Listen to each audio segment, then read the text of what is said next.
Hello everyone, welcome to .NET Project Building with Scaled HA GitLab Runners on AWS. My name is Darwin Sonoy. I'm a Staff Solutions Architect for GitLab Alliances, and it's my pleasure to take you through this content today.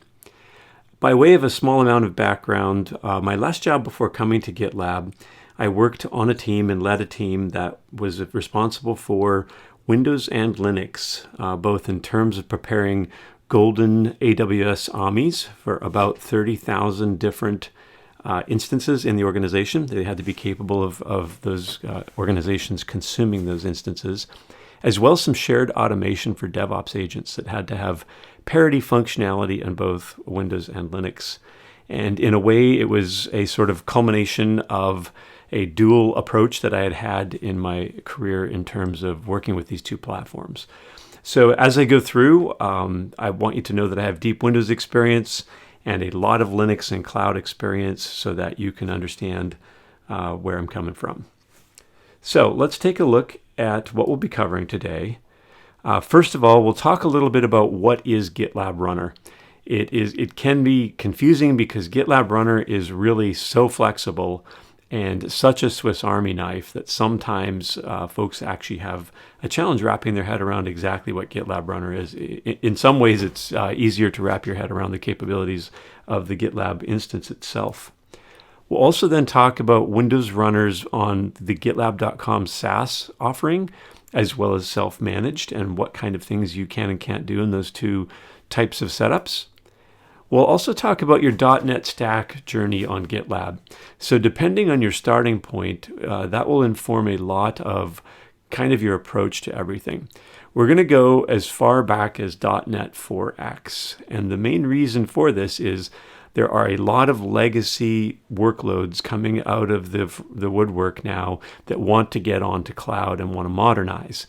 But very frequently, the first step to that is to lift and shift onto the cloud. So we want you to know how to lift and shift your CI into GitLab running on AWS so that you can take those stacks forward and modernize them.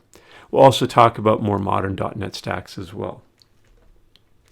We'll talk a little bit about EC2 Image Builder for creating runner AMIs with Windows. Creating a Windows prepared image can be a pretty big challenge. I've done it two different ways without using EC2 Image Builder, both with Packer as well as just straight CloudFormation automation. And I can tell you that the EC2 Image Builder is a lot easier if you take the time to get the knack. We'll also then talk about something called the HA Scaling GitLab Runner Vending Machine for AWS EC2 ASG. This is a infrastructure as code open source project that I have been working on in order to make scaling shell runners as well as scaling Docker runners much more accessible for both Linux and Windows. And in the case of Windows, it's more pertinent. We'll talk about and demonstrate building an actual .NET Framework 4.x application. So let's talk a little bit about what exactly are GitLab runners. First of all, they are written in the open source language Go. And that means anywhere where the Golang runtime works, you could compile the code. So we do have customers who decide to go ahead and try to adapt the runner to work on platforms that are not officially supported in our distributions. And that's perfectly fine. But you should know that if the Golang runtime can work on a platform, then the runner can potentially be placed there. They're what I call super crazy flexible for many different implementation permutations. Just some of those are, it's multi-platform, so Windows and Linux are easily accommodated. Other platforms that are Linux-esque can be as well. I'm running a runner on the Raspbian Raspberry Pi OS, so there's a lot of flexibility here. The executors also are what I call multi-execution context. So they can run in a shell mode, which is running as a shell script on a full machine image or a full VM. And this is typically what we thought of as CI build agents in the past. But they can also run as Docker containers, which extends them to Kubernetes. So a lot of contexts are possible. It also is capable of running on Fargate as well. So GitLab Runner, one of its jobs is to process the individual jobs of a GitLab CI YAML file. Just a side note, GitLab CI YAML files are pipeline as code, which means you define your CI/CD processes in another file that's inside of your source repository for that same repository you're processing. This is a more modern method than some of the CI services out there that have a legacy of storing your pipeline code somewhere else or in a database or on a local build machine. So its pipeline is code, but it processes those individual jobs. And it's important to realize that the jobs, not the pipelines, run on runners. So I can create a pipeline that has 5 different runners, completely physically different. They can be completely different as far as their executor, so running on Docker on one and a shell executor on another. They can even switch OSs midstream. So just keep that in mind, that runners technically process jobs and a pipeline knits those jobs together. There are some advanced aspects to it. I'll just touch on these. Technically, it's also a job dispatcher. So when you use the Docker plus machine executor, then there's a bit of the GitLab runner that's actually dispatching individual Docker images running to process each job. So it can also do sort of a job dispatcher. The same is true of EKS. So when you install a runner on Kubernetes, EKS in the case of Amazon, that initial runner you're installing is more of a dispatcher, and every job then creates a new pod in order to run. So it's got some kind of under the covers things that are a little bit more advanced. So let's just chat a little bit about what is possible with regard to SaaS and self-managed. So on the left here, we have SaaS depicted as the cloud. So this would be, you're using GitLab.com and you're using the shared runners that are up there. And then also on self-managed. So in this case, today we're talking about running GitLab runner self-managed inside of AWS. In the upper left corner of this slide, you can see that we're talking about .NET Framework. And so doing .NET Framework in containers, while doable, requires so much code refactoring that it can be a real challenge. You might want to go straight to .NET Core. So we'll talk about it in terms of shell. So custom build agent dependencies. So frequently on build machines, you have dependencies that are specific to the software that's being built. So in GitLab shared runners, we have a standardized VM. We try to load as many tools as possible for a modern .NET code base. You're not able to specify on our SaaS infrastructure a different image than what the standardized one is. And of course, when you're self-hosting, you get to pick your image. In fact, you have to prep your image for whatever you're going to be running on there. Runner spin up. So we do a per job ephemeral VM, as I mentioned, because of security constraints, where on a self-managed runner, you're usually pretty comfortable with your security boundary because it's not shared tenancy with other completely different companies. So you can have a persistent shell runner, which speeds some things up and also lets you do some unique things in terms of caching. And then Windows container availability. We do not have Windows containers available on shared runners. And of course, you can do this on self-hosted if it makes sense for your organization. Finally, runner scaling. We use a custom executor on SaaS, and there's very good scaling. It scales very well and is constantly SRE monitored, so it's very much a managed service. And then over on the Amazon side, we would use AWS ASGs to scale shell runners in order to allow scaling and HA. I'm going to take a slide and break down all the different .NET journeys you might be into, but if you've gone to .NET Core and Standard and have eliminated your Windows dependencies, then this is kind of the same comparison. So custom build agent dependencies, because we're dealing with Linux containers then on the shared runners, then of course you can use whatever container you want, one that you've prepared or a standard one off the shelf. And when doing self-hosting, you can decide whether to do Linux containers as your runner or shell runners. Runner spin-up per job ephemeral container, and that's the same way if you're doing a container runner even for your on-prem. Windows containers availability, you should not need this if you're .NET Core Standard with no Windows dependencies. So you should be able to run Linux containers for the most part.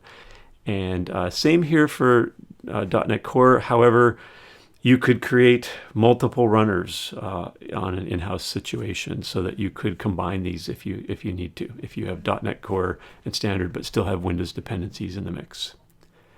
And then runner scaling, the standard SaaS Docker executor is what we use on .com, and then we would steer you towards either the AWS ASG Docker executor or EKS running our Kubernetes executor on self-managed. Let's talk a little bit about modes, security, and costs of these two different options. So a lot of folks understand that if you can run your code on GitLab.com, our SaaS offering, and we provide some shared runners. Shared runners, if you exceed the minute allocation of your licensing level, you can buy additional minutes. And so in this case, the money you're spending for GitLab covers a SaaS offering. So all your compute and all the management and all the SREing, absolutely everything. When we get into self-managed, you would have your own runner running inside of your premises. And one of the critical things that folks don't necessarily know about is that we can connect self-managed runners to your SaaS solution. So you don't have to be doing GitLab self-managed in order to do your own runners. You'll see this referred to on the GitLab website as private runners, and really we use that as kind of a handle for self-managed runners. So put your runner farm wherever you want and point it at GitLab.com instance. So this means that you can use GitLab SaaS and still do any kind of Windows build you want. It's just that you would have to do your own self-managed runners for those kind of Windows builds that are not appropriate for the SaaS runners. In this case, you're only paying compute. And then, of course, if you do have an on-prem GitLab instance, then you have to use self-managed runners if you have self-managed GitLab. Something to be aware of, because I constantly get questions about this, is with GitLab Runner, you pay no licensing for the runner. So if you notice in the bottom right corner, you're only paying for compute.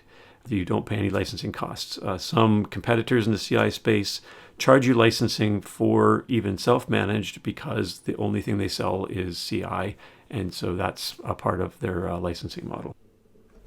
Let's take a look at a summary of your .NET Stack situation that you might be in and what kind of GitLab runner mappings we can do with that. Couple notes. I'm not going to go through all of these because there's a lot of information here, so most of it's for your reference. The other thing is, obviously, you can have .NET stacks that are in completely different situations. So if you have a lot of .NET workloads, then you'll need to assess those stacks compared to what we have here. So the first one is one we've already talked about. If you have .NET Framework 4X, then we're going to say, hey, you always have Windows dependencies. Your runner types include the Windows shell is the most likely option. I also want to note here that with Windows Shell on Amazon, you can optionally have the full desktop experience installed in that server. For teams that are making the adjustment to having to do problem diagnosis from Windows at just a command line environment, this can be helpful. They can still use event viewers is really the big one, where the PowerShell commandlets to do event viewer stuff are there. They work great. They are the proper migration path for moving this skill set forward, but maybe they need a little more time to adjust. If you want to force the issue, then of course you can create these runners without the desktop experience. So we talked about that one. The next one too we've also touched on, which is .NET Core Standard, where you have eliminated your Windows dependencies. Then you can potentially move directly to a full-on Linux Docker for both your runners as well as your deploy infrastructure. Also notice that on these, the deploy infrastructure does not have to match the CI infrastructure. So let's say that you're deploying to Linux servers. There's very likely you could still use Linux containers to do all of your CI. The rest of these I'm going to put on the screen and just highlight a couple. So notice that .NET Core and Standard, you can also use the GitLab.com shared Windows runners. They are ready for .NET Core workloads. Notice that on .NET on Nano, I'm asking the question, should you just go to .NET for Linux, .NET Core for Linux? And that is because with Nano, or actually any containerized Windows, you have to learn how to do diagnosis and troubleshooting from the command line only of Windows. And this goes for both your dev and your ops if they happen to be separate teams. So you're going to have to make that investment anyway. And so if you can invest directly in getting to .NET Core with no Windows dependencies, you tend to make more out of that investment because you can also detach yourself from Windows containers. The other thing here that's really important is Nano is so different than regular Windows. It's much smaller, but just like Linux is much smaller because so much is stripped out, that Nano is so much smaller that it starts being quite a different beast. One small, for example, is that the Windows installer framework is not there to install software. So if you have dependencies that are still packaged only in Windows installer, you're going to be out of luck here anyway. And so just keep that in mind, that OS is so refactored. You should have some really strong other reasons to retain Windows compatibility within that runtime. And you may well have them. Just be aware of that. And then .NET on full Windows containers. I found this to be quite unworkable due to the image size of full-on Windows. So that's just kind of an overview. This is more of like a take-home to kind of analyze your situation, to understand what your options are depending on that .NET stack that you're trying to build and deploy. Within this repository, I've created a new subfolder. So this is the repository for the GitLab HA scaling running vendor machine, which we'll actually use to deploy this image. But there's a new folder called EC2 Image Builder. Now within this image builder folder, there is a README, and it includes some gotchas for those who are Windows provisioning proficient, but have not done it using EC2 Image Builder. I'll be mentioning a few of those as we go through, but just keep in mind there's a good documentation place to start here as well. So the first one I want to take a look at is what was used to create the runner that we'll be taking a look at and using in the further demos. Within this component, which is just a YAML file that plugs into the EC2 Image Builder, we can see several things. First, one of the things I've created is I've used a standard function that I use a lot called logit, which simply puts information on the screen like write host, but then also puts it into the Windows event log. Well, EC2 Image Builder logs everything to CloudWatch so that you can go find it that happened on the individual instance. There's no record on the instance left of what it did. And so here we're able to record a little bit of that. There are two items that are kind of table stakes for a GitLab Windows runner. One is Git, has to be pre-installed, and the other one is PowerShell Core. So whenever GitLab runner is on Windows, it wants PowerShell Core, even if you are needing to use PowerShell for Windows on that machine to do certain things. So you'd have to call out to it. But it wants PowerShell Core to be its default shell to keep things simple. Then we start getting into required items for this specific runner. So we're doing a .NET 4 framework runner. We are using some very recent build tools because they can still build .NET 4 framework. So you can see here we have the Visual Studio 2019 build tools, and then we're also installing the web build tools as part of that. We are also using JQ and NuGet command line. And then right here, I have put some really old web runtimes down. So it turns out in trying to get no-op commerce to compile for a version that was 4.x of .NET Framework, that there was some specific files that it wanted on the system that weren't that easy to obtain through installing SDK items. So you can see here, I'm doing a NuGet install of a package that contains them. And NuGet will just dump the files somewhere if I use it in this method. So then I have to make the directory where they belong and copy them over to that directory. So this is actually kind of a very real world case of something that would be very typical in trying to build older software. Is all the build dependencies might come in pieces and parts and various things that you need to do in order to get it up and running. So this build component is what will now create that runner. And then if we go down here, we have the test component. I keep these really simple. They basically just check if a command is available. So the PowerShell get commandlet is capable of finding regular executables on the system if they're on the path.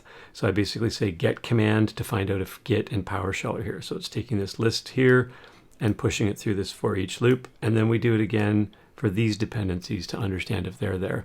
If we get happy results for all of this, then the test passes and our image continues. One of the really cool things about Image Builder is the build phase happens, then we create an AMI, then we boot the AMI and run the test phase. So sometimes there are things you do in Windows that are not going to be active and available until after a reboot, and this happens naturally with the build and the test phases of Image Builder. I also give you some troubleshooting commands down here. So if you're having problems, you can flip on a switch to say don't delete the instance if I fail my pipeline. And this simple command line here can cause you to kick out of Chocolatey the install status of everything that is installed. So that is a fairly simple component. You could enhance that or use it as a starting point. Another one that could be really useful to you is reboot Windows if needed. And I actually worked with the folks at Amazon a little bit to get this one refined out. There is some test pending reboot code here, which tests 6 different conditions for when you might need a reboot. It's loosely based on another utility that tests for pending reboots, except I've stripped it right down to individual checks so that it's very compact. Otherwise, it could be several pages long. I've also added a check on here for a Windows feature pending reboot, which was not in the original code. So that information is right here. So these are all the checks. If any of these are true, then we know we have a pending reboot. Then down here, we want to log that information. And originally, I was rebooting with a technique of using shutdown and giving 10 seconds so that this orchestration automation could close out properly and say, hey, I ran the reboot if needed job properly. I learned from the Image Builder team that if I do an exit 3010, which is a classic Windows installer exit code indicating I need a reboot, that then the handler that handles all of these components will go ahead and reboot the system for me. So that's super useful because you could technically insert this as many times as you want, wherever you need it, and it will reboot if and only if needed. So it's kind of idempotent in that way. The reboot if needed too, if you've done a lot of Windows orchestration, you know that a lot of things like Chocolatey packages or your own packages, you'll suppress reboots on purpose, but then you'll run into a piece of software that needs the previous software to be registered as installed, which won't happen until a reboot. So basically this reboot if needed lets you insert that wherever you know you're going to need a reboot, and it'll keep on orchestrating the system for you. And then the final one that I want to show you is more for an FYI, but GitLab has the shared runners that we talked about on GitLab.com. And so if you've been using those, you might be like, hey, we're going to do our own runners now. And oops, we're dependent on what that build runner looks like because we've been using it for 6 months or whatever. So this one here is the same as GitLab.com. It basically takes the chef recipes that are used to build that instance and emulates them with Chocolatey packages and any other types of installs that are needed in order to get us the full environment that you would have if you were running on a Windows shared runner on GitLab.com. So let's take a quick look at how these components fit together. I'm going to go into EC2 Image Builder, and I call EC2 Image Builder a meta platform as a service or a meta PaaS. And the reason for that is I've had to build image building pipelines in regular CI tools for a really long time. And EC2 Image Builder takes it one step up and says, what if we just consider building system images as kind of a special thing, and you just kind of assemble components and recipes that consist of components, deploy it with infrastructure, and if everything succeeds, we'll send it out and distribute it wherever you want it to go. And so this is extremely helpful because this is such a common practice. So this is built to allow you to build your own custom images, but also apply patches, re-provide AMIs for your organization or for your team if you work at a team level. So if we look through here, we're going to look, these are our image pipelines, and the image pipeline that I've been working on here is the Windows Net Framework CI. And it's composed of recipes, which we just looked at those 2 recipes. I'm going to click into recipes. And the recipes, if I take my latest, notice there's versioning throughout. So anytime you go to create something in here based on a previous one, it says, hey, you got to create a new version, which is a great way to keep a history. Here's our recipe. And in our recipe, we say things like what size should the disk be? We also say, and that, by the way, that was one of the gotchas I ran into, was when Visual Studio Installer fails due to disk space, that error does not bubble up very well within Chocolatey, and then subsequently within EC2 Image Builder. So one of the gotchas I point out is don't keep the default of 30 gigabytes and run a Visual Studio Installer, because you're going to hit the limit and it's going to be hard to figure out what's going on. So you can see I have a 750 gigabyte here. It shows just the associated components and that are used by this image, but I'm going to go into the create interface so it shows us a more sensible organization of this information.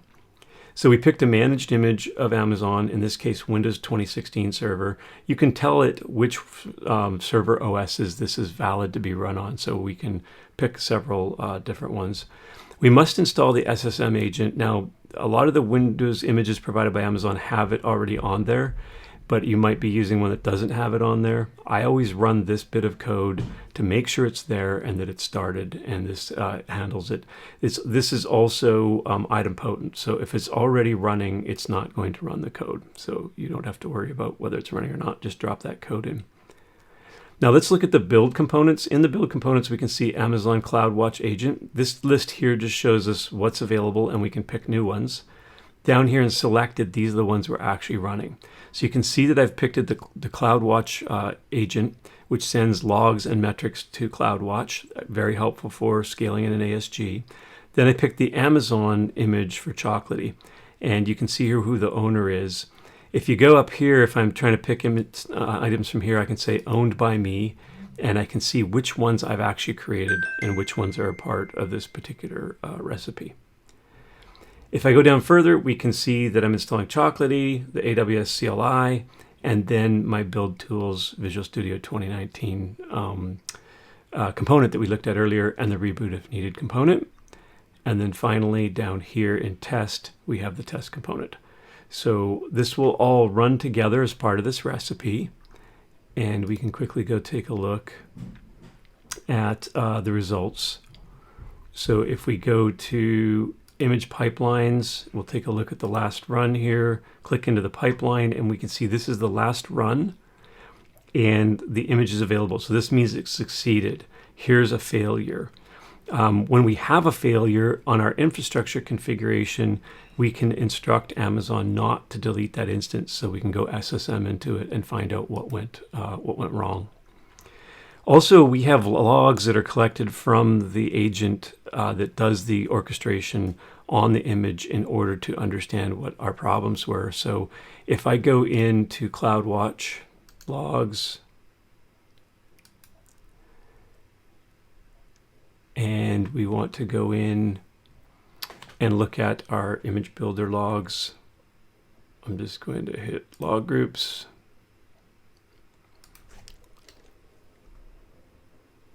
Type in image, and we can see that here's our log stream for that particular image that we're looking at. Here's the last run, and when we open it up, we see what was happening on the individual client. Now you can see things are being successfully installed in here, but this is kind of the results. Actually, this is the results of the check, so the check worked out fine. Up here is where we're doing installations. It does not gather all the detailed logs of each installer. So if you wanted to do that, you could go look at it after a successful install or during a failed install, log into the failed instance and check that out. But you do get a substantial amount of logging right into CloudWatch as part of the regular process. So you can diagnose problems that happened last week when a given image was created. I'll just briefly go into infrastructure configuration here. So I have this debugging configuration I normally use. It's got this one interesting setting, terminate instance on failure disabled. So that makes sure that I can find and get into that instance and dig deeper into any problems I might have had. Distribution settings solves a whole different set of problems that people sometimes when they start making images don't realize they're going to have. So you have to copy images between regions. So if I wanted to deploy to all Amazon regions for 100 accounts, I'd have to, at the end of creating the image in one region, copy it to all the other Amazon regions. And then I have to permission those images within each of those regions to a list of accounts or permission them publicly if I'm doing a public image. All of that can be easily managed here in distribution settings. And when you need to update it, you just go in and add a little bit of config, and on the next run, it will catch new accounts that you've added or leave out accounts that you've dropped. So very handy in terms of that last mile of distributing your images.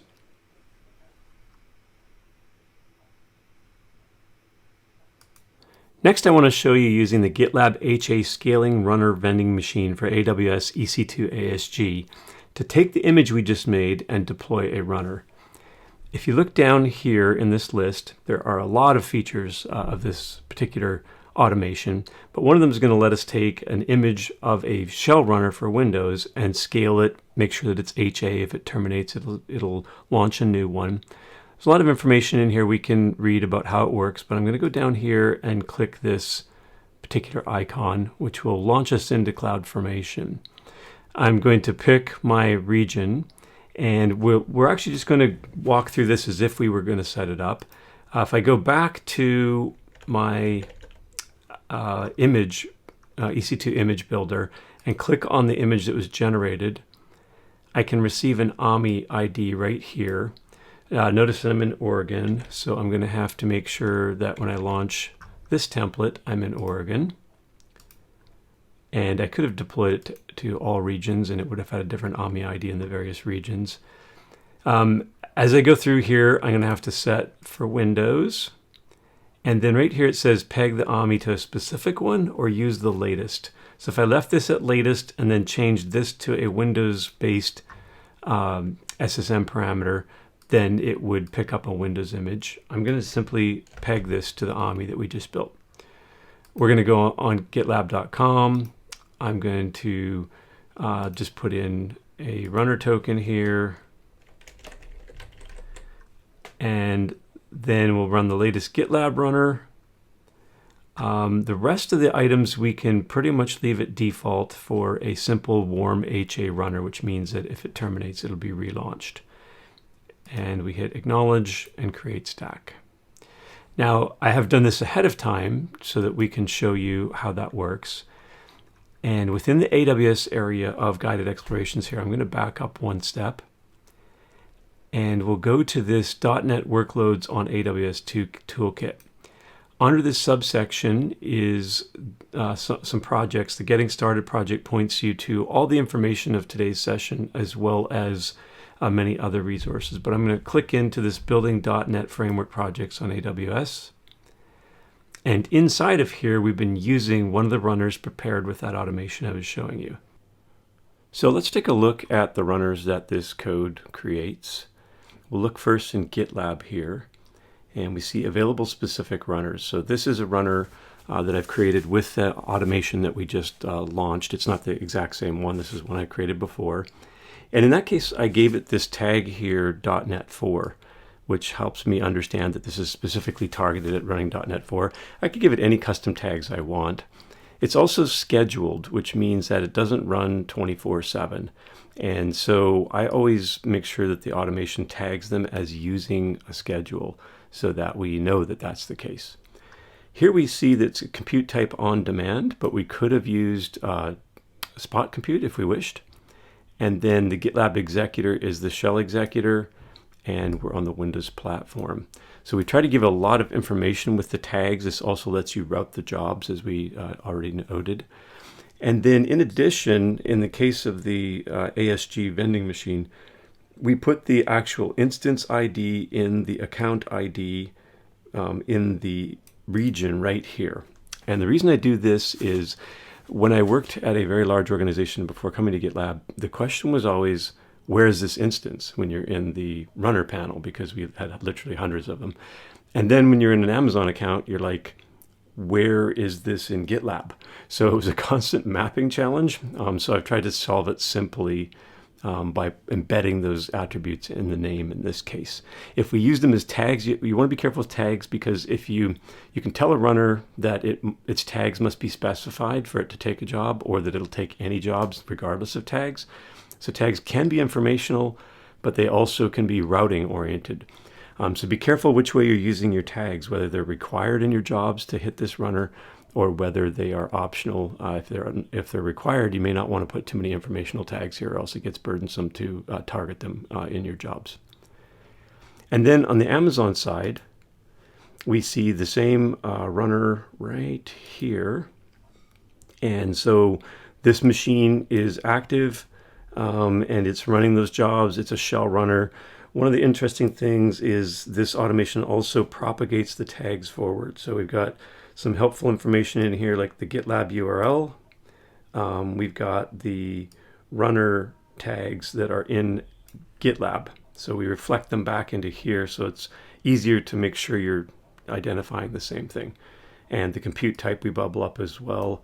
There's API calls to retrieve this, but it's just easier if it's just here in a heads up, and it's easy to see. So trying to apply some capabilities to keep those runners knit together for you. But that's the runner that'll be running the automation that we'll be looking at in just a minute for kicking off the actual application. So next, let's take a look at the code that actually does the work of the build. I'm going to scroll up here a bit. And right inside of here, at the beginning here, I'll also show you a couple helpful tips and hints as we go along. This particular line here, line 55, is allowing me to find the latest MS build exe without knowing how many Framework 64 v.4 folders I might have on my system. I don't even know how many there could be. They started fixing this folder name even when the version of .NET inside of it would change. It basically is just saying, show me all the MS Build exe versions, sort them by their full name, which would then inherently the folder with the version in it would be the one that is the only one that actually causes a difference. So they'd sort in version order, select last, and then select object expand full name. And I'm setting that into an environment variable. So I end up with the path name to the most recent MS Build exe within that folder hierarchy. Then we just simply execute that in the current folder that is the root of our .NET project. So that's what's going on here in 59. Maybe I'll just click these to bring them to the top. And so that basically goes through and does the entire compile. So it's a very long log, a lot of compile data that we'll take a peek at. And then this last piece here, it turns out that .NET Core does not have something called reflection, but I know I'm running on a Windows machine and I want to look inside the assembly and pull out attributes. Most especially its image runtime version and what's called the .NET serialization. So both of those are going to be two slightly different versions of .NET that this assembly is built for. And so this is going to be our evidence that we actually compiled for .NET 4.x when we did this whole routine, since we're using newer versions of Visual Studio, newer versions of Windows. The question would always be, well, how do you know that you didn't accidentally get, a .NET Core assembly? So this is what's going to proof it. We're basically using a here doc to write this bit of code out, and then we call it with Windows PowerShell right here on this line, line 77. And then we simply emit that to the screen. So this line here that's commented was showing how to upload NuGet packages. It ended up generating a lot of activity because technically this package doesn't package into NuGet, but there's a whole bunch of NuGet packages lying around that it pulled down as dependencies. And so that was shoving my NuGet package registry pretty full. But if you just want to see, hey, how would I push NuGet packages that I've created in a .NET build up into the GitLab NuGet registry, then line 80 is what you're looking for right here. Very simple build. Let's take a look at we'll kick it off and then we'll look at the logs. So go into pipelines, and I'm going to say run pipeline. I specifically had to make a branch off of a tag in this case so that I could make sure that the version of the source code is also going to result in a 4x assembly. So that's off and running. We'll check back on it afterwards, but I've got one here that already ran. So we'll take a look at it. And basically it has a lot of text, generates a lot of output to the point where it's not even all seeable in the log here unless I view raw. But I just want to show you here at the bottom, you can see that it's creating assembly directories and outputting them. Here it's compiling this country state zip service CS, outputs everything, and then we get to the bottom, we grab one of those assemblies called purchase order payments plugin, and we emit its values. So right here you can see that it is 4.0.30319 is the image runtime version, and the .NET framework version is 4.5.1. So that shows us that it's building that out. And let's see, yep, our build already passed. So this is a working example that you'll be able to access to take a look at or to make a copy of to try to do the same thing yourself. So that is the actual software compiling and building to .NET 4.x. All right, so wrapping up. What we covered today, what is GitLab Runner? So we tried to give you some understanding of the flexibility, the architecture, kind of what's going on under the covers, at least enough to understand it's super flexible and should be able to handle any of your .NET needs in terms of building software and deploying it. We also talked a little bit about your options with the SaaS runners on GitLab.com for Windows as well as self-managed. We dug into your .NET Stack journey. So where are you with it today? Where are you going? And what are some of the implications for building out your runners on AWS? We looked at the EC2 image builder for runner AMIs. So one of the more challenging parts of doing CI/CD is prepping that baseline image, especially when you're dealing with shell runners and aren't working with container runners yet. And so because of that, we gave you some heads up and pointers on an awesome tool in the Amazon portfolio for doing that. And then we went through the HA scaling GitLab runner vending machine for AWS EC2 ASG. And this is enablement automation hosted here at GitLab that tries to get you to have, tries to help you build very scalable runners that are HA, can schedule them, use Spot, all kinds of different things you can do on Amazon with your runners. And then we showed you how to build a .NET Framework 4.x application using the image builder image we had built and deployed with the previous automation. So that's kind of the workflow of what we went through today. Here are some resources for your reference. We have the .NET AWS toolkit that I just went through a minute ago. And then Amazon has a lot of resources. I mentioned in the session abstract that Amazon's been doing this for over a decade, bringing .NET workloads onto their platform. And they have a very dedicated and competent team. So it's something to know that they've been doing this for a really long time and have a really top-notch capability to get your workloads onto their platform. And finally, here are my social handles and blogging locations if you need to touch base on any of this. As always, if you want to be using GitLab to be able to deploy your .NET workloads into AWS, feel free to reach out at the URL on the screen to our sales department, and we can get you hooked up to the right resources. So thanks a lot for your time and attention.